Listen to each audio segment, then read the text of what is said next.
Cissa Geller na área, falando de sexo hoje. Eu estou fazendo uma série de vídeos falando sobre sexo e relacionamentos. Para quem ainda não me conhece, meu nome é Silvana, eu sou psicóloga, formada desde 2007 pela Universidade de São Marcos, tenho uma especialização em saúde mental pelo HC, estou terminando uma formação em TCC, que é a minha abordagem, terapia cognitivo-comportamental.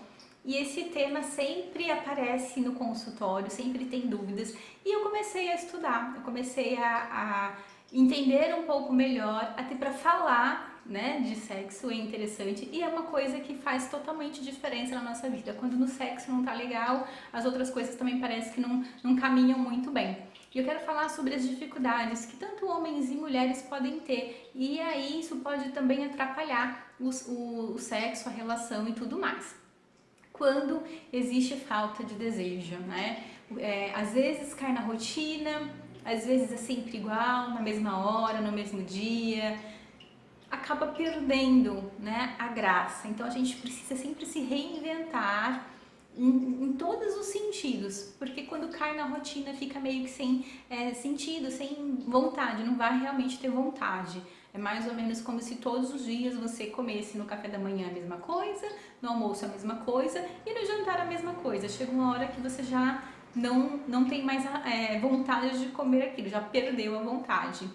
Baixa frequência sexual também é uma coisa que atrapalha aí no relacionamento. Então, de vez em quando, né, uma vez a cada mês, uma vez a cada 3 meses, uma vez a cada 6 meses, isso também atrapalha aí no relacionamento. A baixa frequência sexual, essa coisa de não procurar.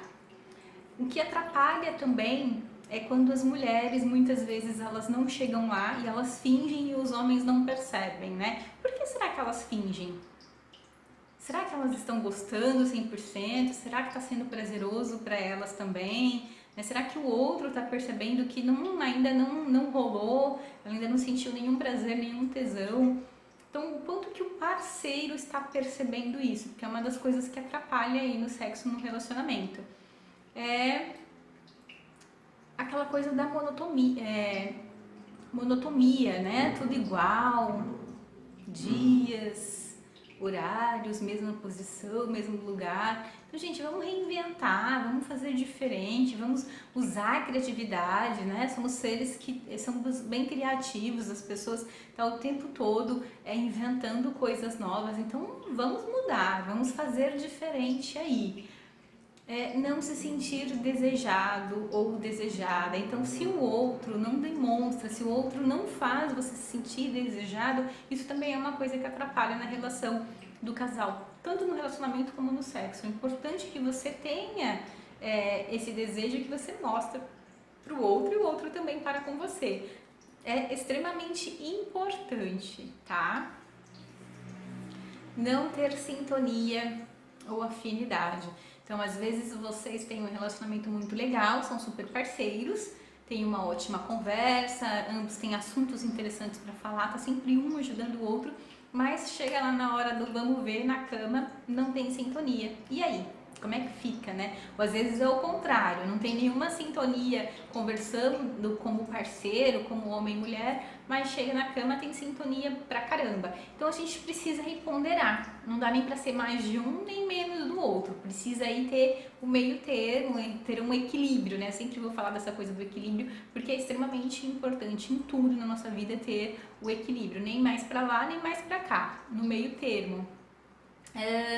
Fazer sexo para cumprir tabela também é uma das coisas que atrapalha o relacionamento, não vai fluir, eu tenho que fazer por obrigação.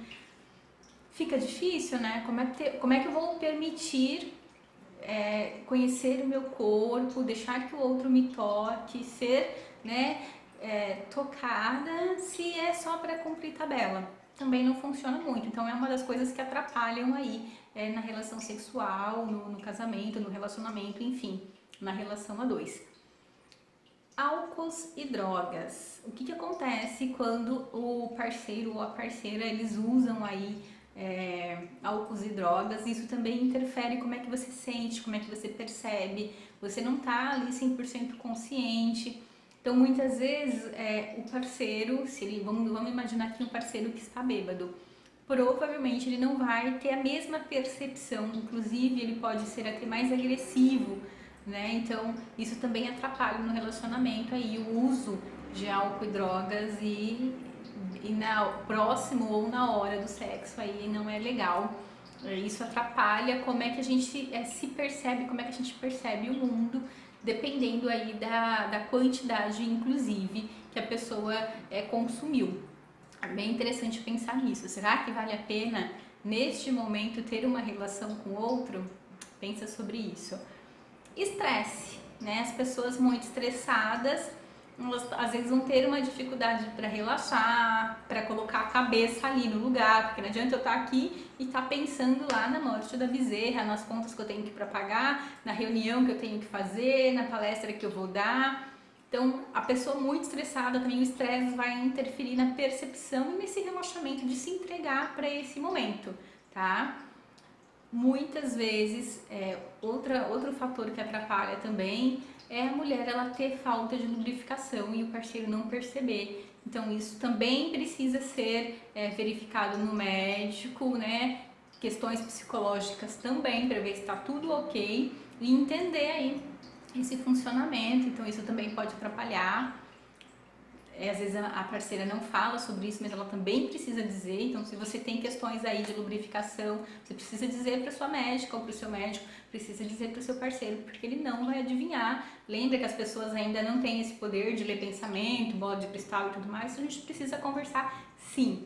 E a falta de estímulo adequado também é uma das coisas que atrapalham aí em ter um bom relacionamento sexual, um bom desenvolvimento com o parceiro. Então é importante ser estimulado e estimular. Então é importante criar um clima agradável, um clima propício para que as coisas caminhem bem. Existem muitas outras dificuldades, né? Tanto psicológicas como biológicas. A gente sempre precisa estar indo lá no médico, fazer aquelas consultinhas de rotina, exames para ver se está tudo bem. E o que a gente pode fazer para resolver isso, né? Sempre buscar ajuda, mas a gente só pode buscar ajuda a partir do momento que a gente reconhece que tem um problema e que a gente reconhece que precisa buscar ajuda e de solução. Não adianta as outras pessoas no seu entorno saber que você tem um problema, querer te ajudar e você não pedir ajuda. Então, a ajuda ela só vem quando a gente levanta a mão ou quando a gente diz: eu preciso de ajuda, me ajudem. Caso contrário, nada vai acontecer. Certo? Era isso que eu gostaria de falar nesse vídeo. Beijotas. Tchau!